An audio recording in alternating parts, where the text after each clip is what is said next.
Hello, ladies and gentlemen, and welcome to the Golfing Greenkeeper podcast.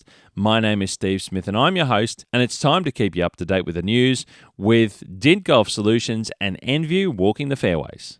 I'm just giving you a heads up. This is being recorded at some ungodly hour of the morning. I think it's 2:15 a.m.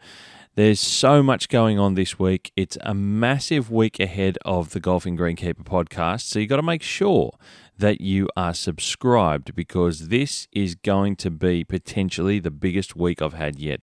Ladies and gentlemen, it's great to have podcast partners joining in from time to time. As you know, and with Walking the Fairways, we've got Dint Golf Solutions, and Adam Dinty comes on once again. G'day, Adam. How you going? I'm good, Steve. How are you, mate? Very well, mate. Now, I like to start off with the footy tips when you come on, as we know. It's been pretty brutal of late. And, yes, it's mate, tough. It's tough to pick. I'm still languishing at the bottom of both ladders. Mate, can you tell us who's doing significantly better than I am? Yeah, I'll tell you what. Springwood have absolutely kicked clear in the NRL. So we got Springwood have gone to the top on 62. Top of the tree, Springwood for the NRL. And they're followed by Toowoomba on 59 and Tathra on 58. Wow. Brilliant. That's on the NRL. Yep. And then in the AFL, we've got Mossman Park, who are leading on 82. Wow. Followed by Centenary Park and Bardwell Valley on 79. Oh, actually, you know what? Shane and his team have kicked along over at Mossman Park in WA. That's awesome to see. It's very, we got a perfect round last week, so flying. My Lord, flying, I need to get some tips off. Yeah, I wouldn't mind some help. Absolutely. Unreal. Well, that's great to see. Good to keep people updated, which is a good thing. Now, mate, a couple of things that we want to talk about, I'd love for you to mention, is that we've got the behind the scenes, the Royal Melbourne Golf Club, behind the scenes of the Men's Australian Open 2025 is coming out the next podcast episode after this one. So we want people to stay tuned. This is going to be huge. Oh, we're so excited about this, Steve. I listened to some snippets over the last few days that you've sent me, and it sounds incredible. And as we often have discussed over the last few months, that whole behind-the-scenes stuff is really trending at the moment. You see it on Netflix with all these sporting programs. Yes. And I just think that I know that we haven't had something like this before in golf where you actually can go behind the scenes and see what it takes to set up a golf course for an Australian Open. And for it to be Richard's last one at Royal Melbourne. Yes. And just such a magnificent Australia's top golf course, number one golf course. It's unbelievable. I'm really excited about it. I know that you were saying to me, mate, that you're finding it hard to cut stuff out because there's so much good stuff. Look, we took so much footage. It's been amazing. The audio side of it, we recorded and captured over 150 hours of audio and 600 gigabytes of video. So we've got a lot coming out, but the podcast two-part series is coming out first. As I mentioned, it's next. And look, it's all the detail behind the scenes, like you mentioned. Nothing like this has been done before in Australia to capture this sort of stuff. So in a way, we're documenting, but we're also taking people on a journey with the team. You get to be a fly on the wall, sit on people's shoulders, hear the conversations, and hear, all the different things. It's the chatter, it's the banter between some of the staff when they're trying to have a bit of fun along the way in the pressures of doing this condensed 4-day tournament. It's like you're bringing a year's worth of work essentially down to 1 week, and we get to really be involved and hear and broadcast in a way and document all of these details, and it's the inner workings. And look, it's been quite incredible. Your support from Dint Golf Solutions, mate, and yourself, and being down there with us to be involved and help capture that. It's been an incredible journey. And look, I'm incredibly proud of what we've been able to capture and produce, along with the guidance of Richard Forsyth as well, in being able to put it all together and get the go-ahead and the approvals to do so. It's been amazing, mate. So I'm really excited to bring it out. It's been a long time coming, and I appreciate everyone's patience in getting ready, because I've had lots of comments of people saying, "When's it here? When's it here?" Yeah, I know. It'll be worth the wait, and it's an honour for us. For Dint, we've been in the Australian golf industry for over 40 years, so an honour for us to be able to work with you in bringing this to the industry. And it's not just greenkeeping greenkeepers who'd be interested in this. I know many golfers who are fascinated by what happens for setup of golf courses, and I think it'll be far and wide. It'll reach far and wide. I think we might break the podcast platforms with this. It's going to be huge. It's going global, mate. I'm sure of it. Maybe I'm putting a bit too much on it, but yeah. Well, listen, let's just start national, but we'll work from there. I think look, I've had a lot of fun doing it, and again, without the support of yourself, without the help of Besh and Poe, who was with me doing all the work, capturing everything, and without Richard Forsyth and the entire team on course of staff and volunteers at Royal Melbourne, this is not possible. So there's so many thank yous to be involved with, and I'm really excited to be able to do it, mate. And that's going to lead us into what's next for you guys as well, and everybody in the industry, along with listening to this segment of the podcast and what's coming with Royal Melbourne, is the ASTMA conference is next month in June. I know, very exciting. National Turf Conference. The National Turf Conference is going to be a banger in Melbourne, mate, a big one. It's the big one in Melbourne. So obviously, like we always are, we will be there. We have our stand. We have myself, Jonna, Nathan, who'll be down there. Yep. It's going to be a fantastic week. It's coupled with the GMA, which we know it'll make it just a huge show, big one. And yeah, we're really excited to get down there. And as always, we've got lots of stuff that we're going to be promoting. We're going to have some new products there. We've just went to the American one early in the year, and obviously this isn't as big as that, but there is something special about these trade shows and bringing everyone together and having these conferences. So we're really excited. Can't wait to be there. And Melbourne's just such a good venue. It is. It's a great place to be. Iconic part of Australian golf territory, if you like. And look, like I mentioned, we want people to be able to jump to you at the stand and say g'day to you and the team, all the Dint people that are involved, the faces that they know, and some that if people haven't met you before, this is a great opportunity to get to know the Dint company and the Dint brand and the people like yourself and Jonna and Nathan and so on behind the team as well, to know who they're dealing with and to talk about some of the details in your products and have a look, have a touch, have a feel, and talk about what you guys offer and how you can help people look after their golf courses. You've got great things on offer. And look, if you've listened to the podcast here on Walking the Fairways, if you're going to be listening to Royal Melbourne, which I do hope everyone is, we want you to duck into the Dint stand and have a chat to them about the work that we've been doing together on the pod. We love to hear some feedback about the podcast.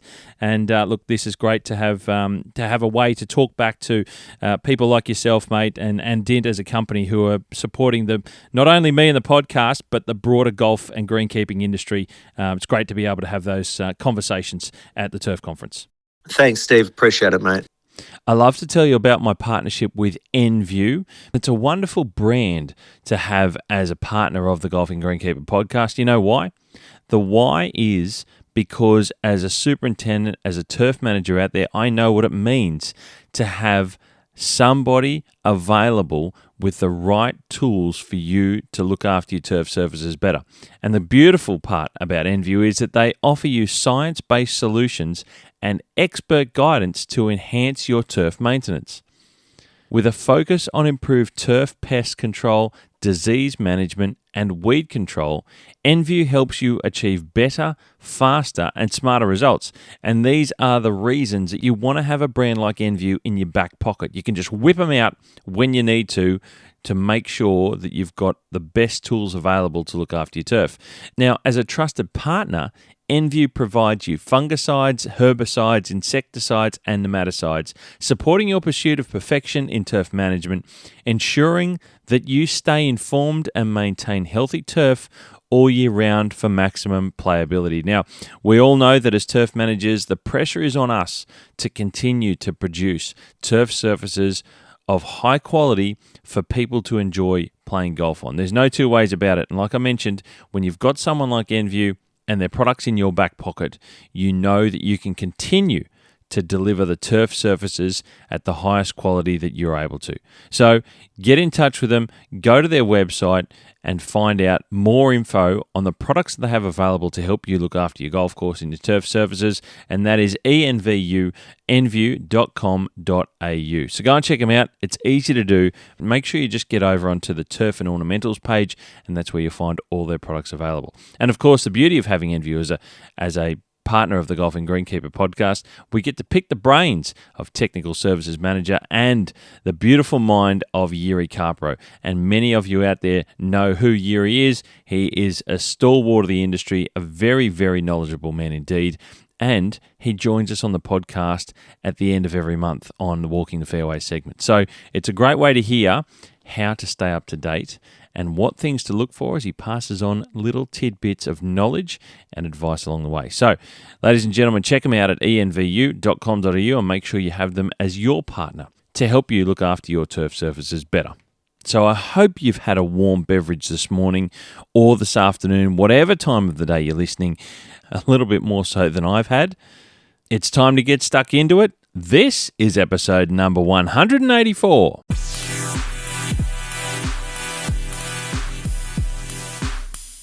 Now, ladies and gentlemen, we're going to kick things off, and I'm not going to go state to state because there's a bit of some news coming about that covers many states all at once, and I want to keep you up to date and informed of just what that is.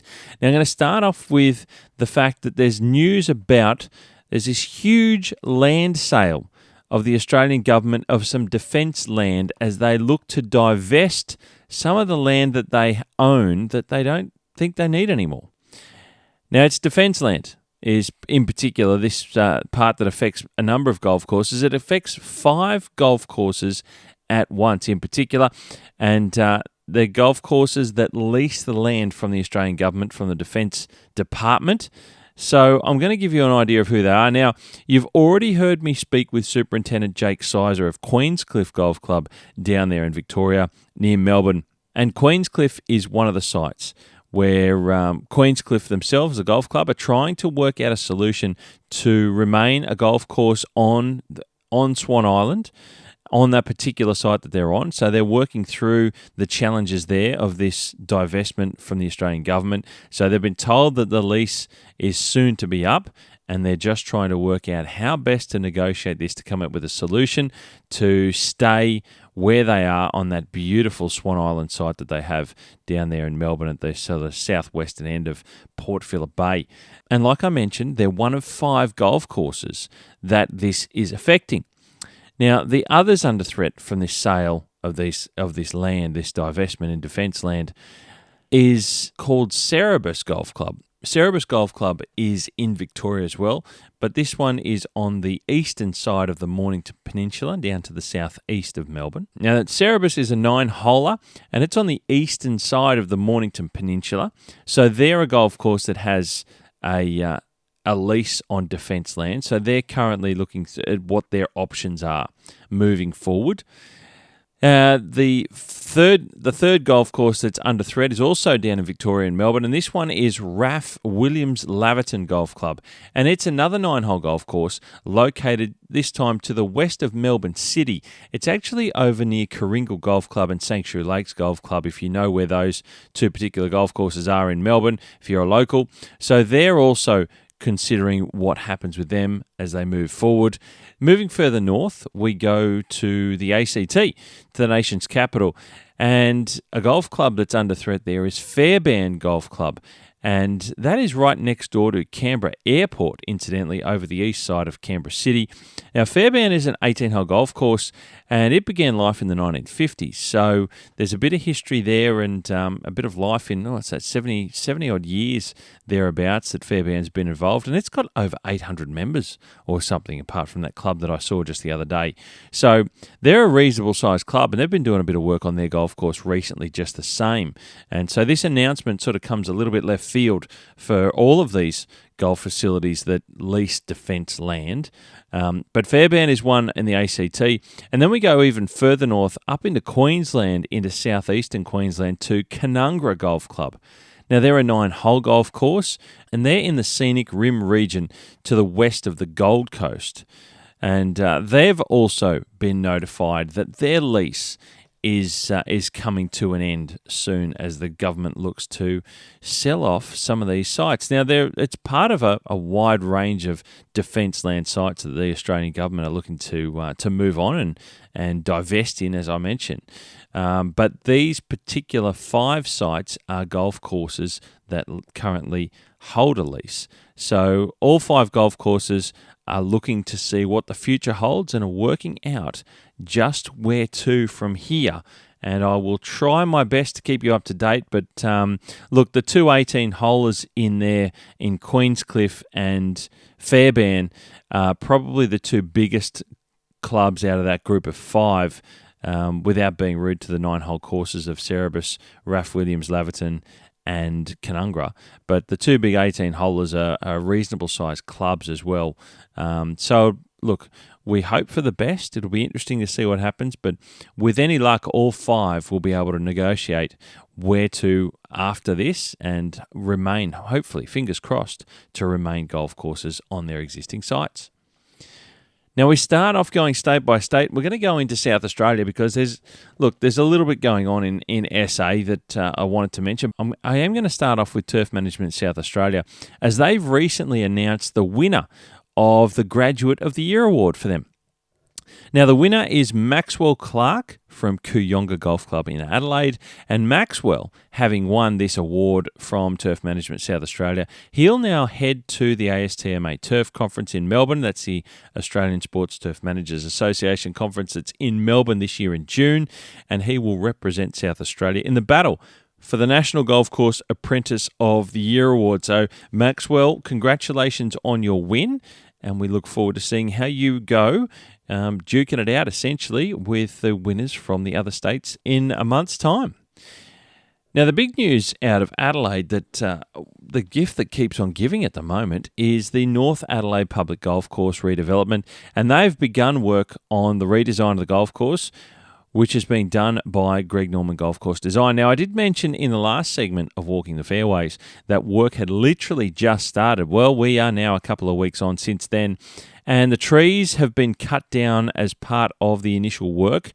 And look, they did mention as part of this redevelopment that there are a number of trees to go. I think it was 585 odd trees that as part of the golf course design were required to be removed. Now, there's a lot in the background of this particular development and the way that it's been pushed as hard as it has been by the South Australian state government. So there's a group of locals from Adelaide City in particular that are disappointed and upset, clearly emotionally charged about the way that this has all been pushed hard from the South Australian government, and it's sort of overridden the local council and a few of the normal standard processes that go through in the way that these developments are normally handled. And that's because the state government has earmarked it in a particular fashion, and that means that they get to do things slightly differently. And we see this in all sorts of places, in particular here in Sydney, where I'm from, with Moore Park. So, look, from time to time, things go a little bit differently to what people might expect, but the trees are the short part of the discussion here that's triggered a lot of things. And what it's done is not only has it upset a few people, but it's triggered these reasonably significant protests by some Adelaide citizens who are opposed to the trees being removed. Now, they're not necessarily opposed to golf, or even though they often write comments that are probably not the greatest things on social media, but they're upset for the fact that the trees are being cut down. Now, you can love or hate that decision, you can be on board with it or against it, whatever is the case, the trees have now been removed, so you can't go and put them back. But as part of the development, I think it's 3-1 or 5-1 that the trees will be replanted elsewhere into a more suitable location for the new design of the golf course. So they're not changing the whole routings, and I've been through the new golf course routing in depth previously on a past episode of Walking the Fairways and talking about how most of the whole corridors are remaining the same, but with years and years and years, or actually, let's not beat around the bush, it's not years and years, it's decades and decades of growth from these old, large trees that were planted many, many years ago when the golf course was first put in. Well, they've not been managed well. And that's the real crux of the issue from where I sit. And this is a vegetation management problem, which often happens on, I'm going to throw it out there and just say 75% of golf courses don't manage their vegetation properly. So what's happened here in particular at the North Adelaide Public Golf Course is that not only are they redesigning the course to make it a championship style course for hosting tournaments, in particular Live is the original plan, but they've not managed them. So you've got these two things that are happening. If they're going to rebuild the golf course and redesign it, things have to go. They've got to build room, they have to make room and clear room. And unfortunately, that's part of the process with projects like this. So you won't hear a sympathetic voice from me, unfortunately. If you're looking for it, you will be bitterly disappointed. And invariably, look, I've seen a number of projects where tree work has happened on a significant scale, and look, the checks and balances have to go on when these trees come down. There's often rules to do everything that they can with particular supervisors watching how the trees are brought down. Then they, if they're deemed significant in terms of habitat trees, they often have to keep them on the ground for a period of time. Sometimes that's a day or two to let the native animals that are living in the hollows of those trees or the crevices of the trees, i.e. possums, for example, they leave them on the ground so that they can find a new home before they are taken away as the timber's taken away from the site. So there's lots of little things that they do. They don't just cut them down and throw them in a tub grinder, as people might have you feel and think. There's lots of little processes that go through these days. When I was a superintendent, it was cut it down and put it in a tub grinder. Much to the dismay of many people. That's the way things used to happen. But now, thankfully, there's and sometimes it adds time and adds money to the process, but at the end of the day, it's a better outcome for every part of what's involved in removing larger trees, as we've seen that's going to be going on here in the North Adelaide Public Golf Course. So, look, lots of work's happened, and there's a group of people that have been pretty upset about it all. And look, doesn't matter how you do it, which way you cut it, these things are going to happen, and people will unfortunately be upset. But the payoff, in my view and in my opinion, is that you're going to get something pretty special at the back end of this with the North Adelaide Public Golf Course. So stay tuned. I am on the side of the development of this golf course, and I will not shy away from that. Happy to share with you which side I'm on, and I'm a big fan of watching this one unfold, as I have mentioned in the past. Now, aside from the protests locally and the trees being removed as the start of the project, there was some bigger news that was recently announced about the North Adelaide Public Golf Course, and that was that Golf Australia, the Australian PGA Tour, and the WPGA of Australia, along with the South Australian Government, have announced that the new North Adelaide Public Golf Course, when it's completed, will not only play host to Live Golf Adelaide from 2028, as the South Australian Government had already had planned, but this joint announcement by all these groups was that the North Adelaide Public Golf Course will play host to the men's and women's Australian Opens, alternating for 6 years, for a 6-year period from 2028 to 2034. Now, you might recall that I mentioned that the state government might dare to dream big and throw their hat in the ring with this development of this golf course to host the men's Australian Open. And I can't believe that was actually part of the play. Now, I was thinking that sometime in the future they might throw their hat in the ring. We knew that it was for Live Golf. We knew that they were going to be hosting in some way, shape or form at some point the Women's Australian Open. That had been talked about and mentioned that they were going to do that. It just hadn't been locked in as to when. But here we go in this announcement, this joint announcement, that it's in line with hosting the Men's Australian Open, and they'll be alternating for a 6-year period. So it'll go women, then men's, then women's, and so on. So I'm not sure which one's going to start first in 2028, but it's incredibly exciting that the South Australian Government have signed this on. And if this means for me it's the start of the Men's Australian Open, for example, moving around the country more and more regularly, I'm all in. I hope they don't get locked into the situation that New South Wales had done previously, where the New South Wales government had locked it in for 15 years at the one city. I think that's wrong. But if this gets it out of the East Coast and brings the Men's Australian Open to Adelaide for 3 out of the 6 years, I'm all in. And if this also means that then from here, they might consider potentially going to Perth, for example, in my view. I'm going to throw in Lake Carrinyup, being a fan of Lake Carrinyup, having seen it now. That should be one of the hosts soon for the Men's Australian Open, in my opinion. So I hope that that's where it's going to go. And again, like I say, massive news. I think it's a great big call. And look, I'm reasonably proud that I suggested that they should do it. So it's good to see that that's what's happening. Now, lots of people are calling it that this is a last-minute roll of the dice to lock something in the event that Live Golf has fallen to pieces and won't be happening from next year onwards. But I don't believe that to be the case either. I think this was always part of the play.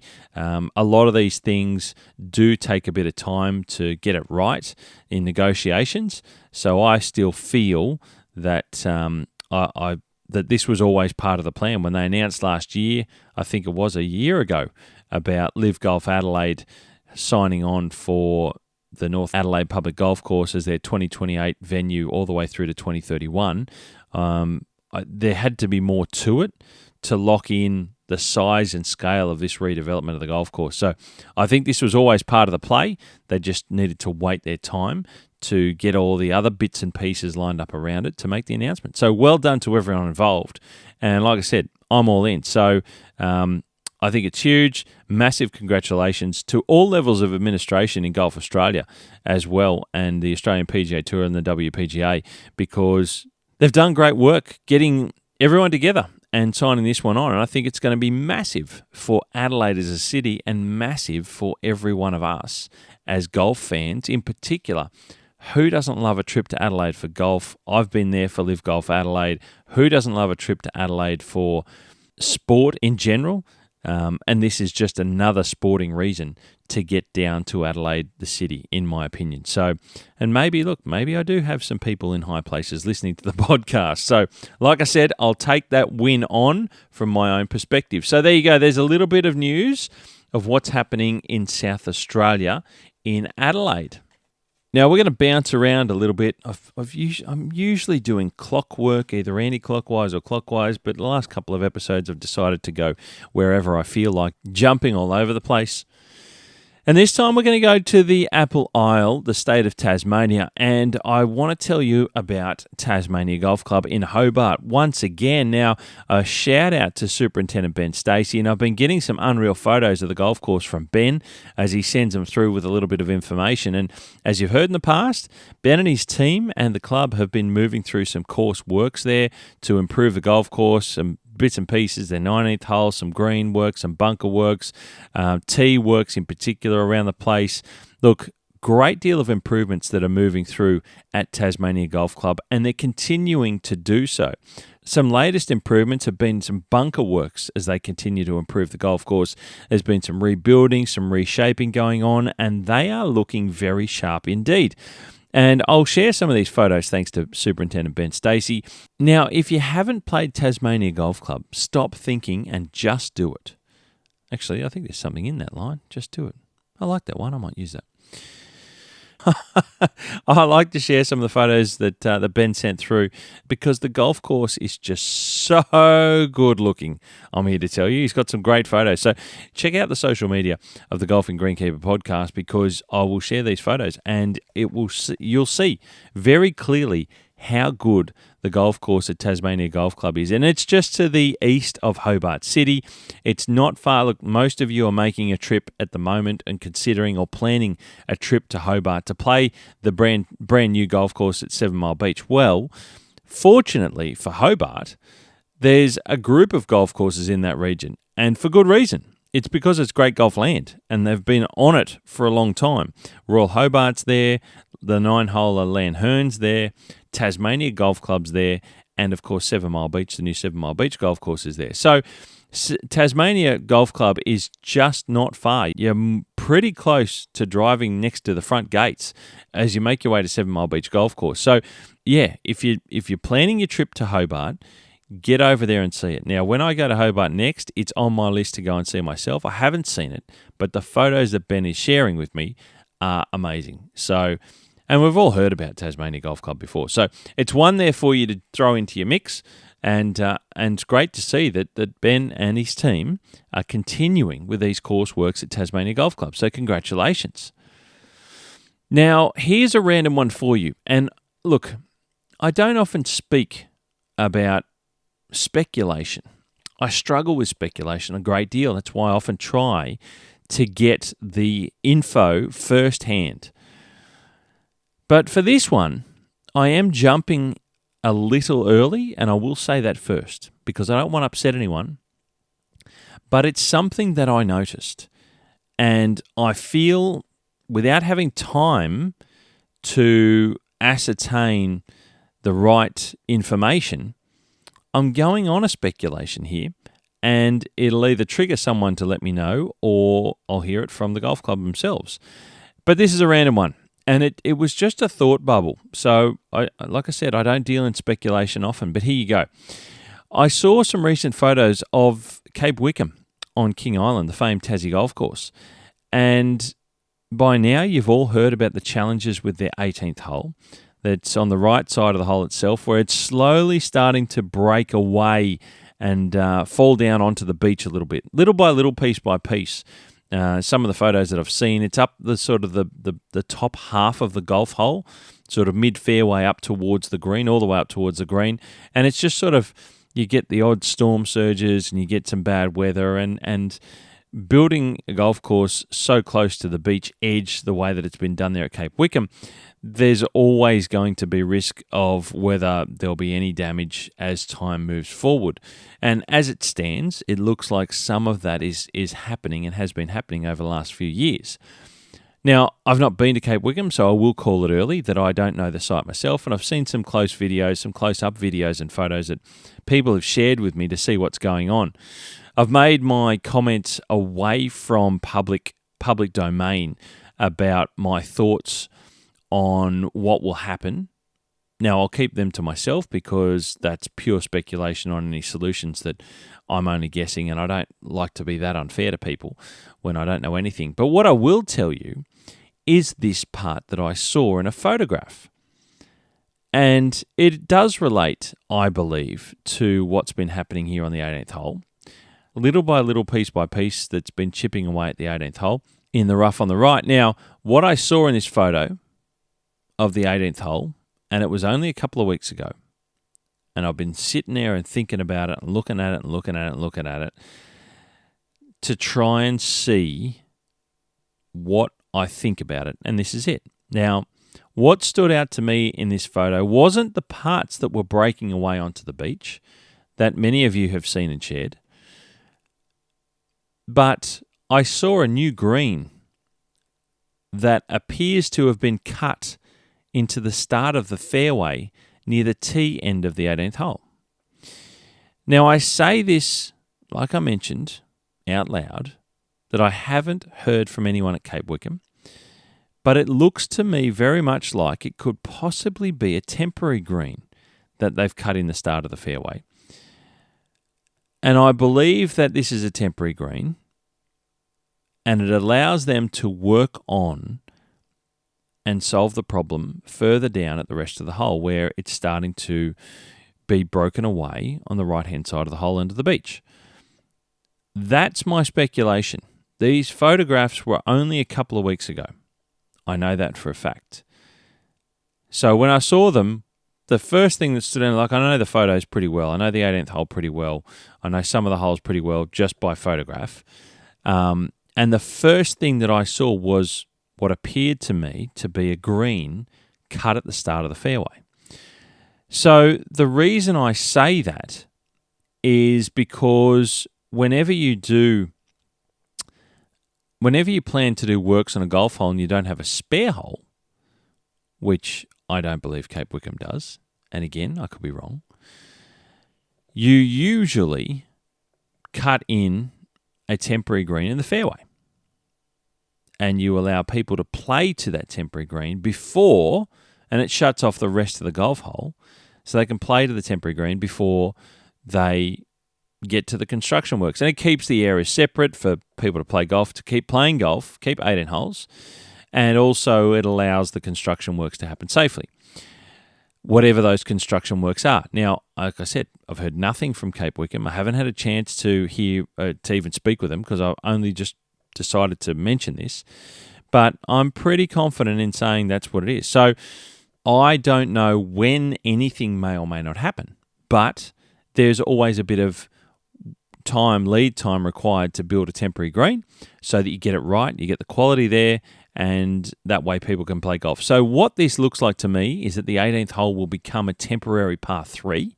You still hit from the existing tee areas, and you just play to the start of the fairway where there's a green cut in the fairway. And it looks like it's in the right spot to me. It looks like it's a reasonably level area. They haven't had to do any construction works to build this temporary green apart from cut it down.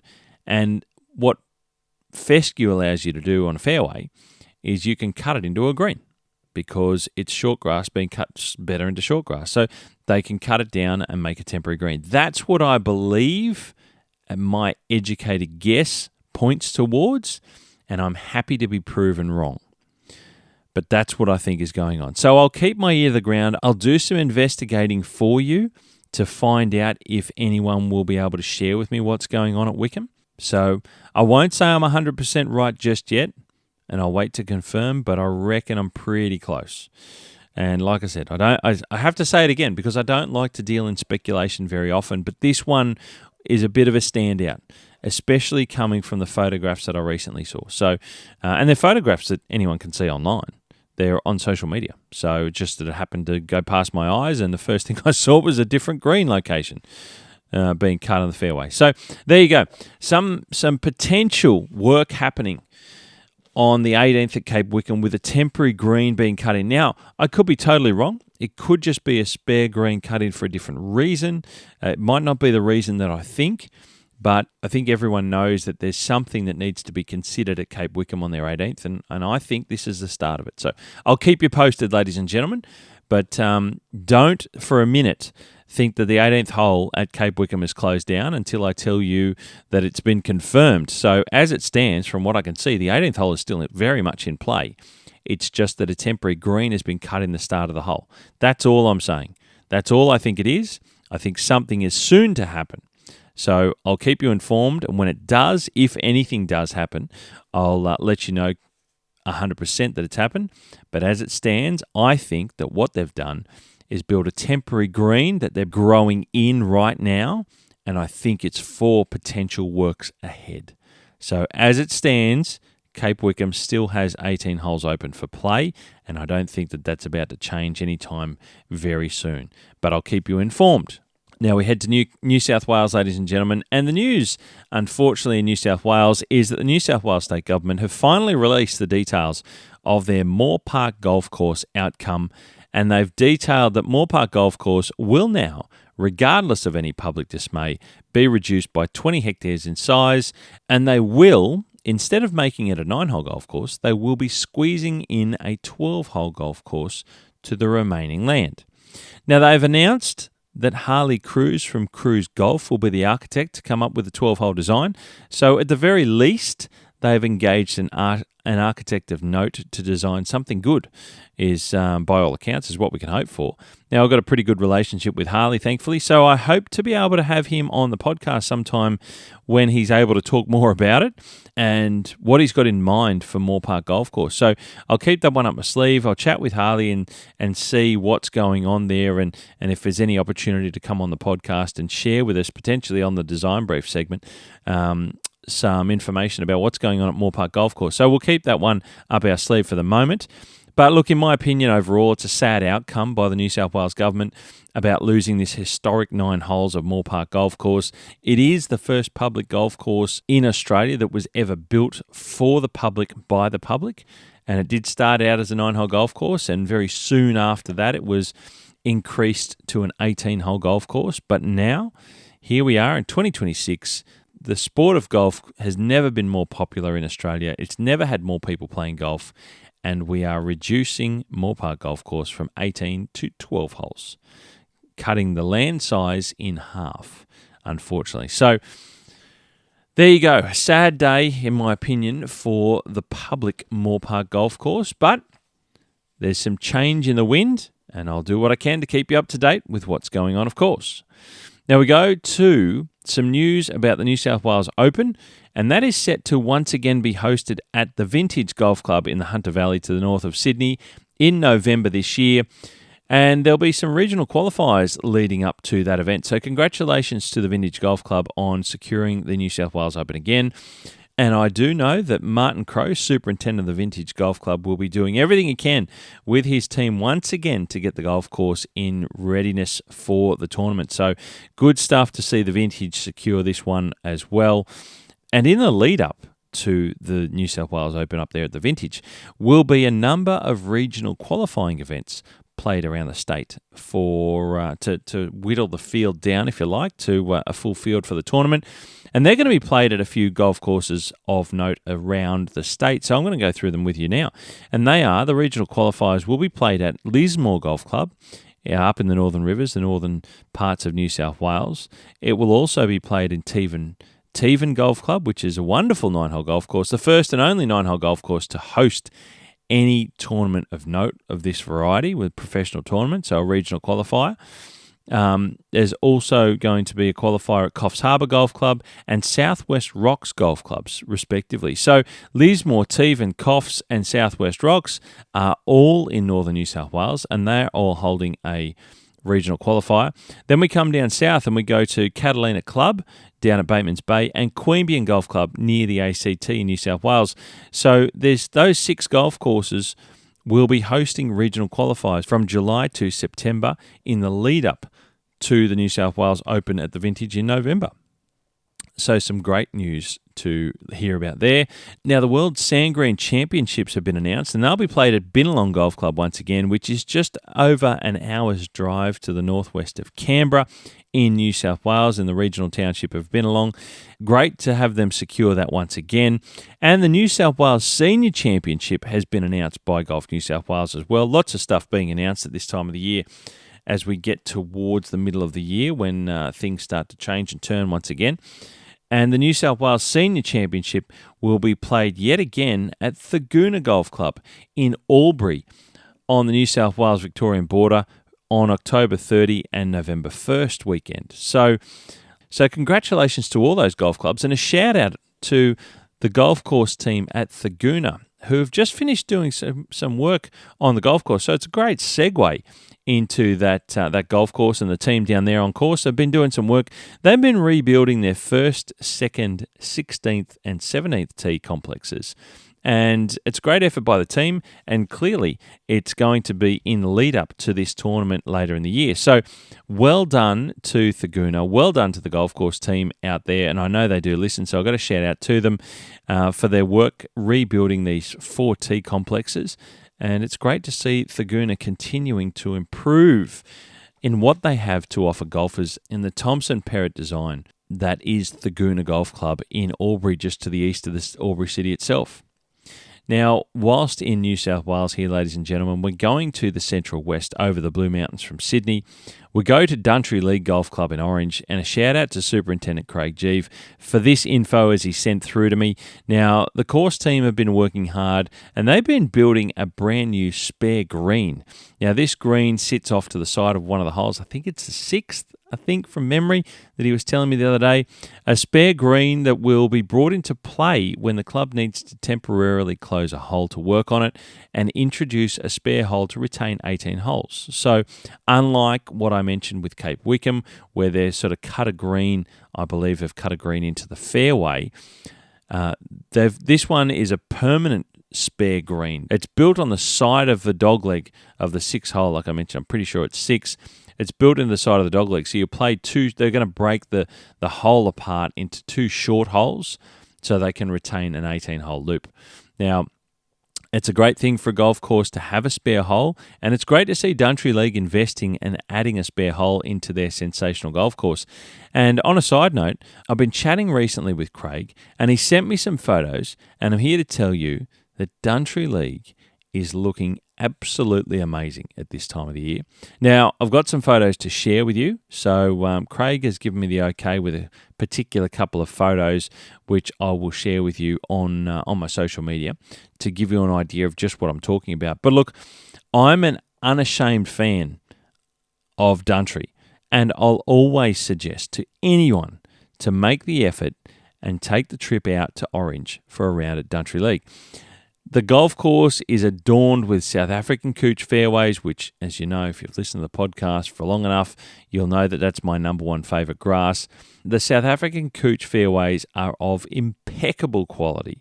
And the Poa greens, they're like nothing I've ever seen before in Australia. These Poa greens are absolutely pure. Now, I know Dundry pretty well, having played it a number of times throughout my life since being a teenager, in fact, and I'm pretty comfortable in saying I've never seen the golf course look this good, ever. I saw it at the end of last year, so I saw it about 6 months ago. Not quite, but about 6 months ago. And it looks better still. So we're another 6 months on. Outstanding work by Craig and the whole team that he has there working at Dundry. And they really have not only created, but they're continuing to deliver something special and unique. And Dundry League's unique on many fronts. In particular, its history, the mansion that also is part of the clubhouse, the Dalton Mansion, the historic mansion. It's 150 years old. The clubhouse is older than the golf course. The golf course is old already. It's on a beautiful location, beautiful soils to build a golf course on, and it's a unique routing. Eric Appley helped sign off on the design, as we've since worked out with some history, looking back at some of the history.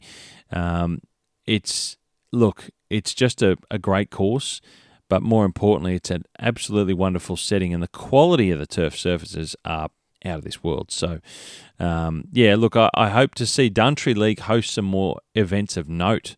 Maybe some bigger, a New South Wales qualifier for the New South Wales Open probably wouldn't go astray to anyone listening. Get out there and have a look at Dundry because it is off the planet. I know they've done a women's qualifier in the past, maybe even a few times. Maybe it's time to take the men out there, because it's a sensational golf course.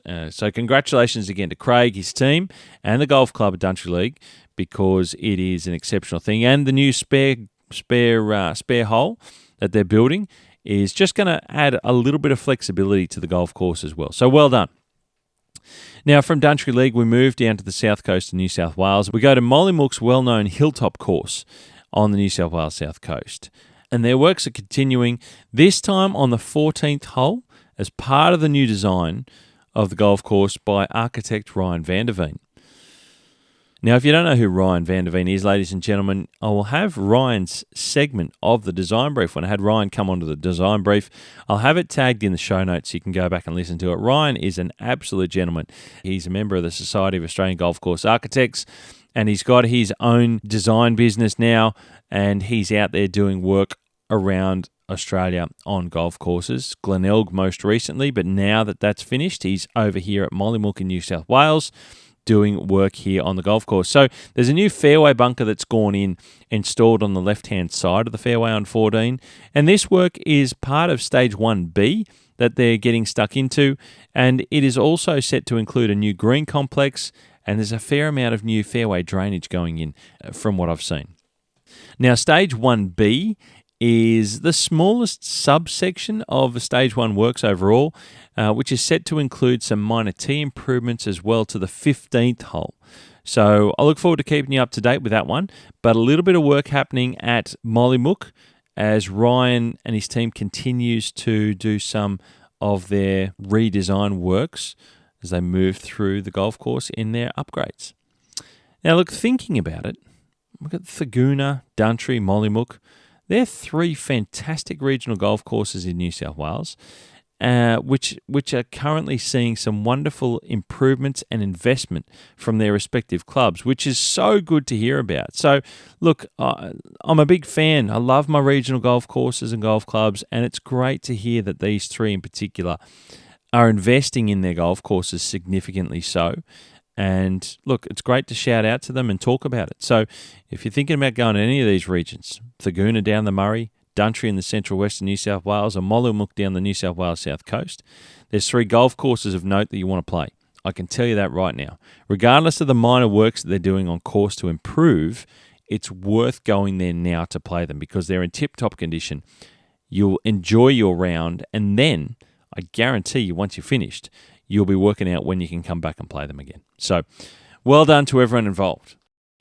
Now we go, ladies and gentlemen, down to Victoria, the state of Victoria, where the Victorian Golf Course Superintendents Association have recently announced their Golf Turf Apprentice of the Year.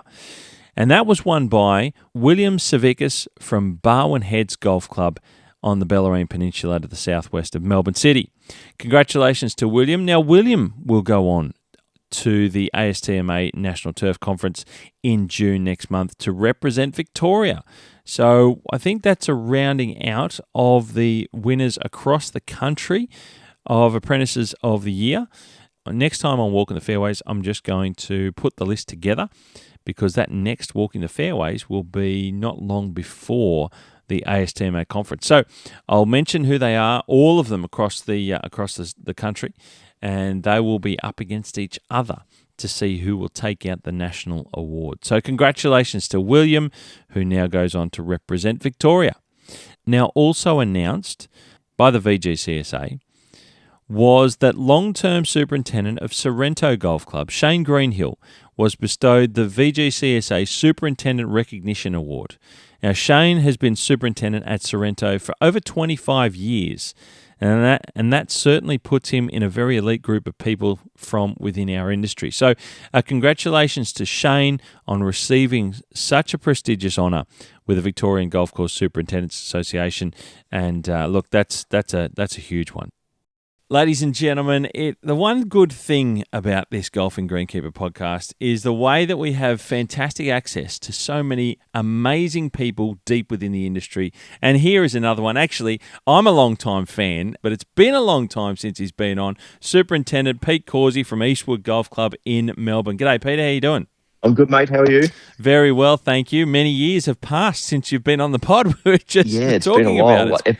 Episode 35. 35. Some many years ago. Now, I'm going to tag that in the show notes so people can, if they haven't dived back that far yet, they will just be able to click a button and go and listen to how different we both was talking back then.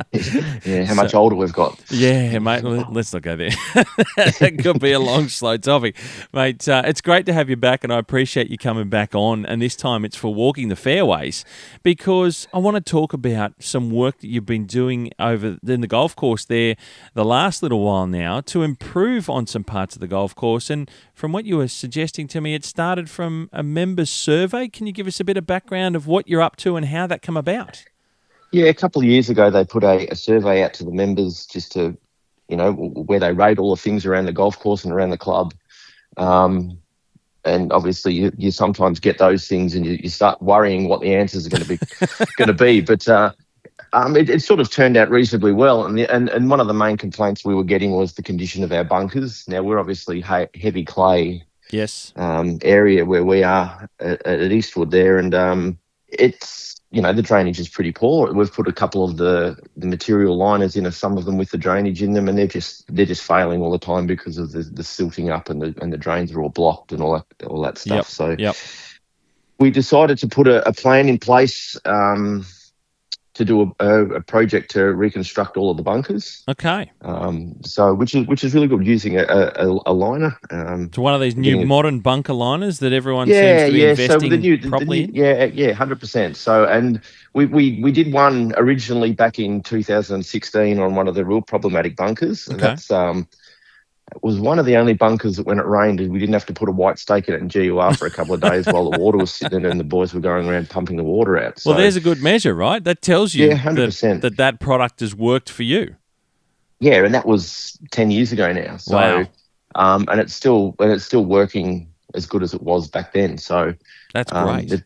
They've decided to go down that route and put liners in and reconstruct some of the bunkers. So we're doing 2 or 3 bunkers at a time, and I think we've had the contractors come in and he's been there 4 or 5 times now. We're almost halfway through. So okay, so can I ask the scope? What's halfway through for you? Is it based on the number of bunkers? Are you going to move through? Ultimately, is the goal to move through all of them on course? Yeah, we are going to move through all of them. we did have a bunker audit done by another contractor, and he's Yep. come in and discussed what we want to do with bunkers and where we can actually reduce the numbers that we've got. Okay. So we've actually filled a couple in, much to the pleasure of the golfers out there. And sometimes and- it's and- not just about putting bunkers in just for bunkers' sake, right? You get an architect in and they'll look at things with a sort of an unbiased opinion and give a professional opinion from their perspective about the best way to move forward. And it doesn't always mean adding things. 100%. And he did suggest we could, if we remove this one and reposition it in other spots. The plan then went to the board. The board had a discussion about it and agreed with some and obviously disagreed with others. So we've obviously had the flexibility to be able to make our mind up as a club on what we want to do. So some of them have been added, and some of them, I don't think actually we're not adding any, to be honest. So, but we are getting rid of, I think we're getting rid of 6 or 7 bunkers. Okay. Okay. In the end, when the project's finished. So, and then what you've got left, you'll rebuild. Yeah, rebuild, reline. Some of them redesign? Some of them we are just shelling out, putting a liner in, and then obviously filling back up with sand and doing that. And others of them are slight redesigns and just little tweaks to twist them to make them look a little bit better and make the playability and access into them a little bit better. And access can be a troublesome thing with bunkers. Certainly some that are built in a poor design way over the years, they can change, and sometimes you have an aging membership as well with some maybe a little bit more on the more elderly side, and they can have trouble getting in and out. And I've been in places where they have to put small stairs in and that sort of stuff. But if you're rebuilding them from scratch, some of those problem ones, it can be a better result on many fronts, can't it? Yeah, and that's what we've done. There's a couple there that we've had stairs in, and there's some that we just even we struggle to get into them to try and rake them sort of thing. So all of those issues will be fixed. We're trying to stop any egress of water into the bunker as well, just to help with that washouts and the silting up of the sand. So which is good, because obviously the boys don't want to go around and fix them every time it rains. So that's something that a lot of, I think, smaller clubs, and I say this without being rude to anybody, but smaller clubs that might not have a big maintenance team, might only have a couple, 2, 3 or 4 people on staff, that having bunkers that don't allow water to come in from outside the bunker itself is a big deal. Solving those issues before they become a problem, because that sort of escalates things really fast, doesn't it? Yeah, 100%. There is a couple. We've still got a couple there that we haven't done. I think the next ones that we're doing is, every time it rains, there's just water sitting in the bottom, and it's just from the soil runoff silting up the sand, and it's just the water doesn't penetrate through the sand. So, dirty sand, contaminated sand, and all of a sudden there's no percolation whatsoever, and it just stays as a swimming pool. Yeah. I remember 100%. Those days. Yeah. We never had pumps. We never had these petrol power pumps. You used to use a hose. Siphon it out. It worked effectively. It just took all day. Yeah. It just took all day. Like you said, and a good old white steak solved the problem for a while. Yeah, it is, and it's like if it starts raining during the week or on a weekend, the boys, even the pro shop, if it's after the guys have left, there's a pile of white steaks in the pro shop. There's a pile of white steaks in the shed. Every time it rains, just sort of take them out with you and put any steaks in any of the bunkers that you can't get relief out of because there's water in them. So and a frustrating problem overall. So this is great investment by Eastwood Golf Club, and it's not a small exercise. There's a few dollars behind these sorts of projects. Yeah. Look, they're not the cheapest, but it's a good result in the end. Although I always tend to say they are a hazard, and we do spend a lot of money on the hazard, but there's that argument again, I suppose, isn't it? Well, it is, but equally, you mentioned that the first bunker that you'd done a number of years ago and how well it's lasted and continues to work well and efficiently in its drainage shows you how much, when you invest early on and do things properly, that it saves time and that regular maintenance and those regular problems as years move forward. Yeah, 100%. Like the ones that we've done now, I think we had 15 or 20 mil one day last week, and every single one of the ones we've had the liner put in, all the boys had to do was just go around and rake the bases of it, and they were back in play. Sort of. Wow. The rest of them were pumps and digging trenches to try and drain water out of them. So, and there you go. That's how big a scale the problem is. So you mentioned you're about halfway through. Is there a time thing on this? Is it something that's going to be over the next couple of years that you expect it to to move forward, or is it a real fast progress pace? We're discussing that. So Okay. we're trying to work out what's going to fit in best for us. Obviously, the best time of the year for us to be doing it's, September, October, November, but that's also the club's busiest time of the year with events, club championships, open amateur events, pro-ams, all of that kind of stuff. So Okay. they always want the course looking the best for that and be in play, whereas obviously we've got to close holes and all that kind of stuff. So it's just a bit of a juggling act. Okay. Fair enough. I think last year we were going to try and get maybe 3 or 4 visits. I think we only ended up getting 3, so it'll probably be the same again this time, or we'll just try and do a lot more with the time that he's got when he's there. So Okay, and do you isolate a hole at a time? Is that how you often do these sections? yeah, depending on how big the project is we usually close the hole when we're working on it. We've got a little spare hole that we can use. We've got almost 2. We've got Okay. we can turn our chipping green into a little. I think it's about a 94-metre par 3, which is that's pretty good. I don't know whether. Yeah, we just built a tee down the driving range, and they sort of could hit back up there. So theoretically, we can close 2 holes at a time and still have 18 holes. Oh wow! Okay. In being played, and sometimes depending on the slope of the fairway towards the front of the green, we may put a temporary green on the fairway for the week and just the golfers will just deal with the rough surface for a week, and it's a bit of short-term pain for a long-term gain sort of thing. So yeah, okay. Oh, that's good, mate. It's great to hear this level of investment and improvement, and good that, I assume you mentioned you've got a contractor in who does the work. Do you guys, by the staff team, do you do much of the finishing off around the sides there at all, or is it just all the contractor does all the work? He does all of the excavation work, putting the liner in, spraying all the stuff he needs to spray, and then puts the sand in. We're sort of carting all the material backwards and forwards. Okay.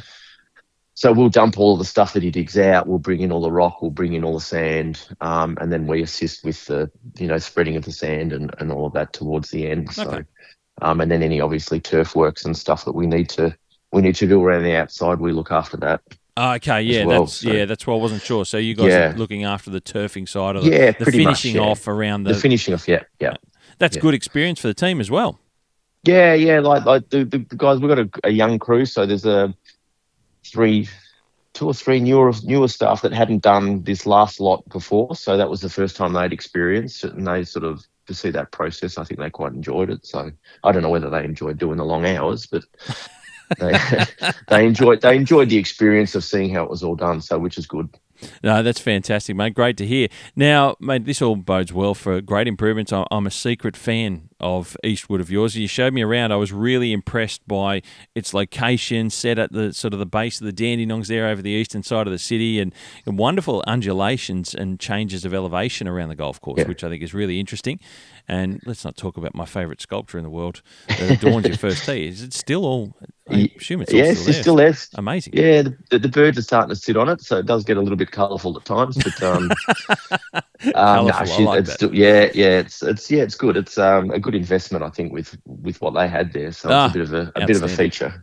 Now, one last thing, mate, before I let you go, is you were the first one to show me this, and I've since seen a lot of clubs get hold of it. This hole-in-one technology thing that you've got there, and you were on the news. Yes, with someone. What was it? Tell us a little bit about this. So it's called the local party hole. So okay. Yep. How it works, they've obviously gone around to a whole heap of clubs, and they put a thing on that during any competition. If there's a hole in one on that hole, you get $10,000. Right. Well, we've had 3, and I know of another club that's had 5. So what? There's almost $100,000 in however long it's been in going, and 2 of ours were one shot after each other, which was the one that made the news. So one guy got a hole in one, and then the next guy hit his shot, got a hole in one as well. So there's a camera at the tee and a camera at the green. The club hasn't had to pay for any of it. They come and install it. They do everything. They use the thing on their social media and however.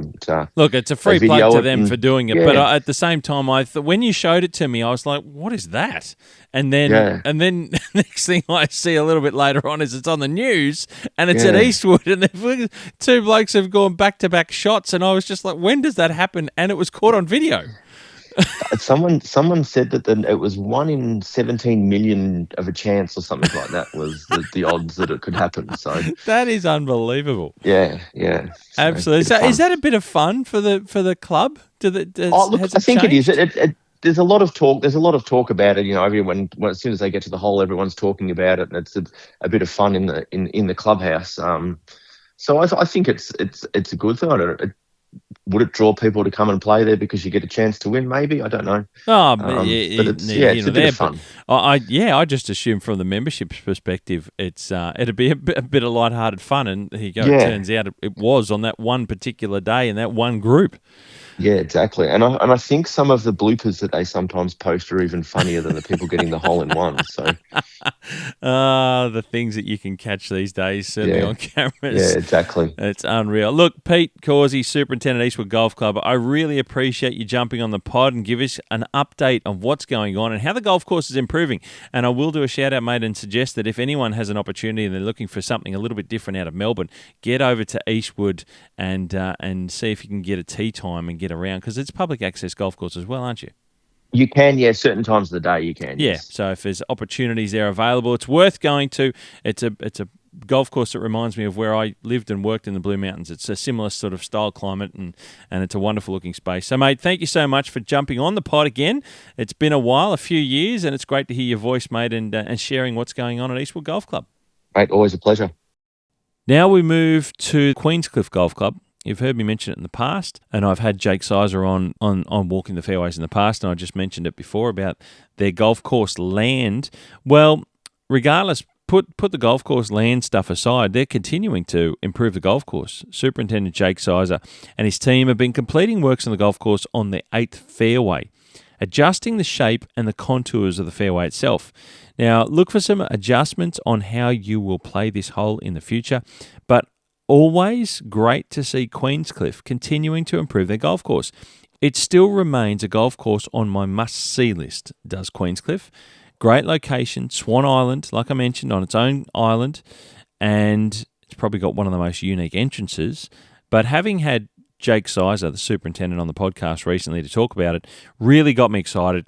It's a great golf course at Queenscliff. It looks fantastic, and they've really improved in the last couple of years. Post-COVID golf boom, they've done really well as a club, and they're growing very, very quickly. So it's great to hear about Queenscliff continuing with these golf course improvements.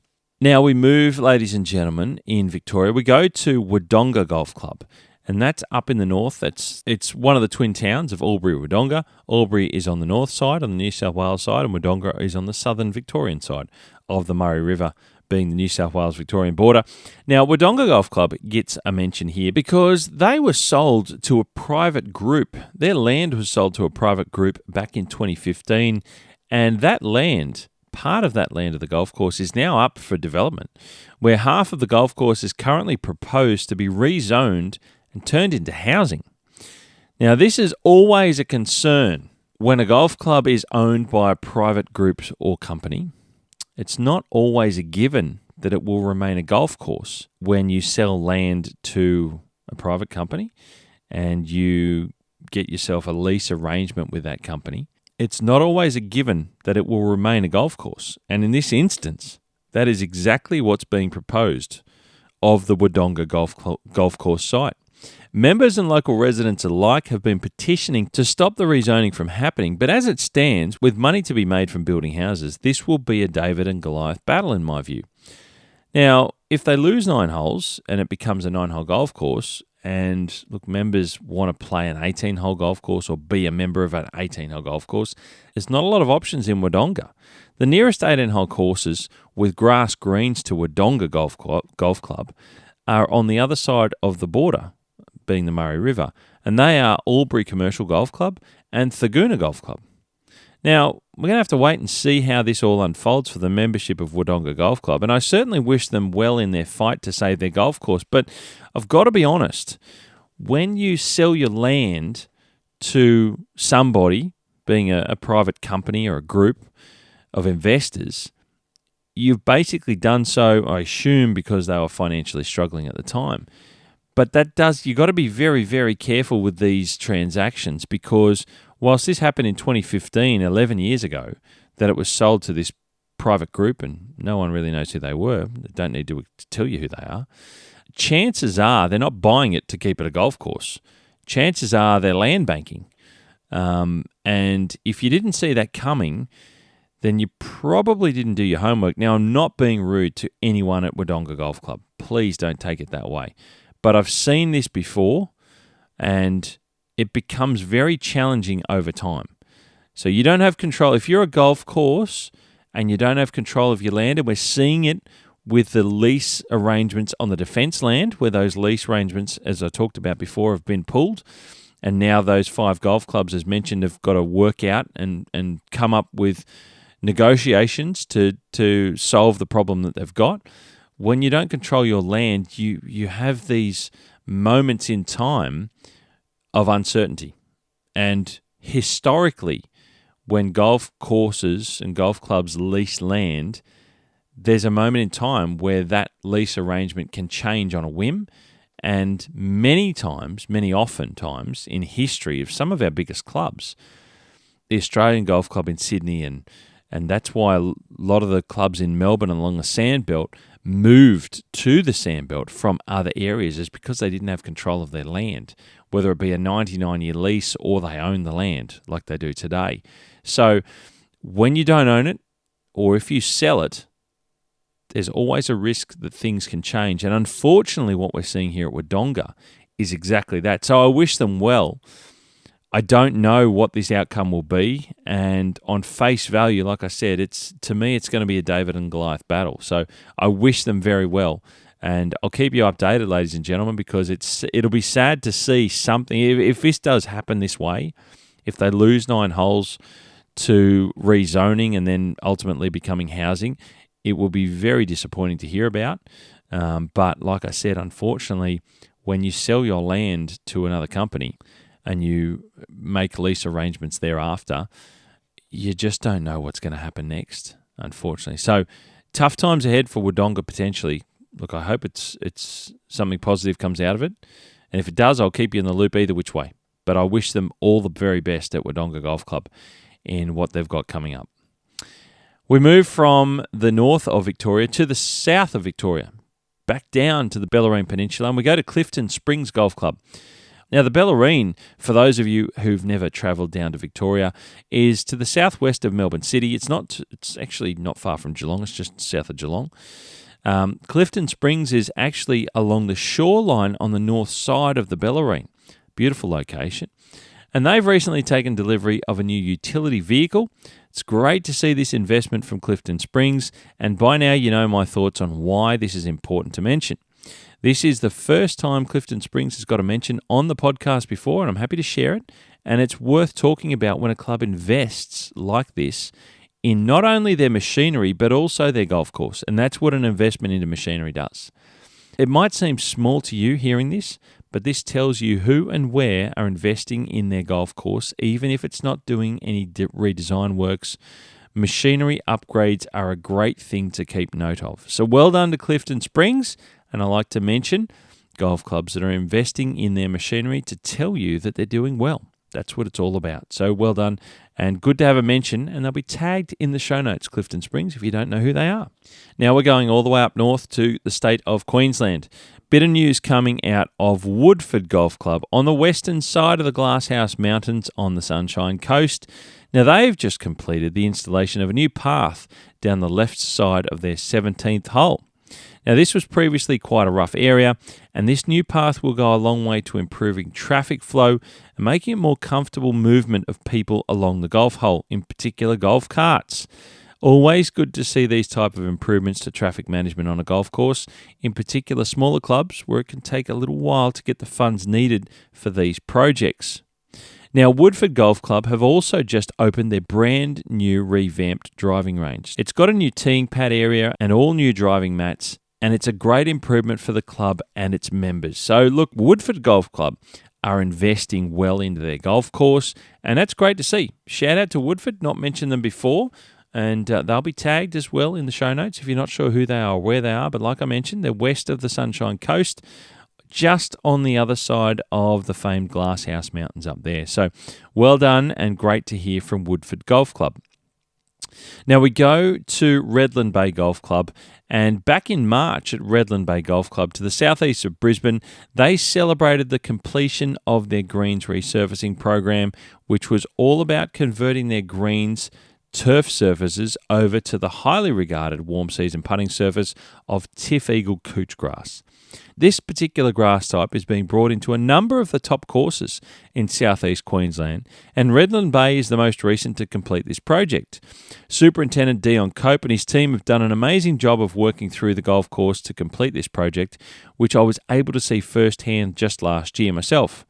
A huge congratulations to the club and to Dion and his team for their fantastic work, and something everyone should be incredibly proud of at the club. Now, if you've not played Redland Bay before, I suggest looking into it. It's a unique golf course in a beautiful part of southeast Queensland.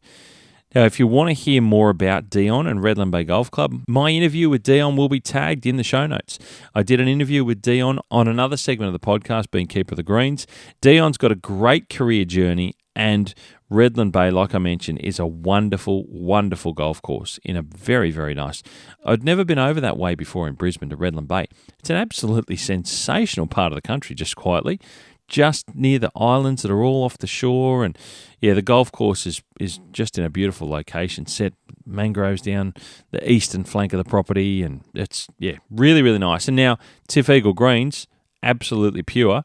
Lots of positives coming out at Redland Bay, and Redland Bay is not one that you've probably heard much about in general, but it's a very good golf course. So well done once again to everyone involved.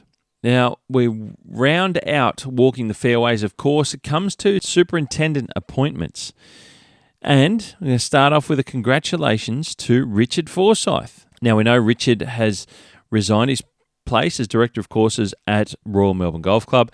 And look, the news is great to hear that we haven't lost Richard from the industry just yet, which is fantastic. Richard has recently been announced as Superintendent of Metropolitan Golf Club in Melbourne on the Sandbelt, so not too far away from Royal Melbourne. Now, this is essentially swapping places with John Mann, who was at Metropolitan Golf Club and is soon to finish at Metro. He's going, as we know, I announced at last segment of Walking the Fairways, he's taking on the role of Director of Courses at Royal Melbourne, and Richard Forsyth is going from Royal Melbourne to Superintendent at Metropolitan Golf Club. Now, I've got a second appointment that I want to mention, and that is over in the west into WA. Now, congratulations goes to Jared Luton, new Superintendent of Fremantle Public Golf Course in Perth. Now, Fremantle Public Golf Course, for those of you that don't know, is a 9-hole golf course, and it shares the same block of land with its big brother, Royal Fremantle Golf Club, just to the southeast of Perth City. A huge step for Jordan, and a big congratulations from me to Jordan for his first-time role as a superintendent. And that winds up another huge segment of Dint Golf Solutions and Enview Walking the Fairways, ladies and gentlemen. A big thanks to Superintendent Pete Cawsey of Eastwood Golf Club in Victoria. Great to have Pete back on the podcast.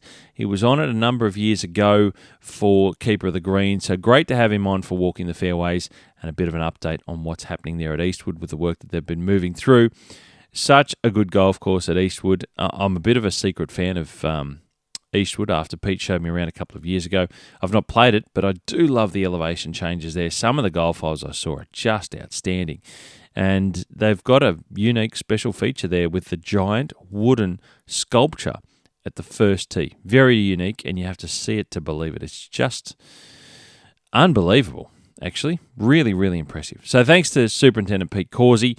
Ladies and gentlemen, there's lots of details in the show notes. Of course, lots of clickables. Actually, there's more clickables probably in the show notes than I've spoken about in the podcast. So get over there and have a look around. It'll take you straight to where you need to go to. I've done all the hard work for you. Please like, share, and subscribe the podcast if you would be so kind. That is the best way to help me get the podcast around further afield so that more of you that are out there playing on golf courses or working on golf courses can stay up to date with what's happening across this region of the world, being Australia and New Zealand. Now, I haven't had a lot of information about New Zealand of late, so if anyone has any news of golf courses in New Zealand, you want to share it with me so I can broadcast it to the world, please get in touch with me through my socials, or you can send me an email to thegolfinggreenkeeper, all one word, at gmail.com. Thegolfinggreenkeeper at gmail.com. Thank you in advance. So, like I mentioned, please like, share, and subscribe. I really do appreciate your support, you taking the time to listen to this segment of Dint Golf Solutions and Enview Walking the Fairways. Thank you to partners Dint Golf Solutions, of course. So check out their website for all their products available at dint.com.au, and make sure you follow them on socials as well. A big thank you to partners of the podcast, Enview. They're your specialist partner for science-based solutions and expert guidance to enhance your turf maintenance. Make sure you head to ENVU, that's enview.com.au, and check out the Turf and Ornamentals page for more information about their products that can help you look after your turf better. Clickables are in the show notes, of course. Like I mentioned, you can get to both of the wonderful partners of the podcast, Dint and Enview, and all of the golf courses mentioned, things mentioned in this segment of Walking the Fairways. Don't forget, a big one, don't forget to make sure you've subscribed to the Golfing Greenkeeper podcast, because tomorrow is the long-awaited release of Royal Melbourne behind the scenes of the Men's Australian Open. It's big, it's huge, it's groundbreaking, it's never been done before, and I know you won't want to miss it. So please make sure you've subscribed. Ladies and gentlemen, I really do appreciate your support. Once again, taking the time to listen to the Golfing Greenkeeper podcast. You hit 'em clean, we'll keep 'em green, and I'll catch up with you very soon.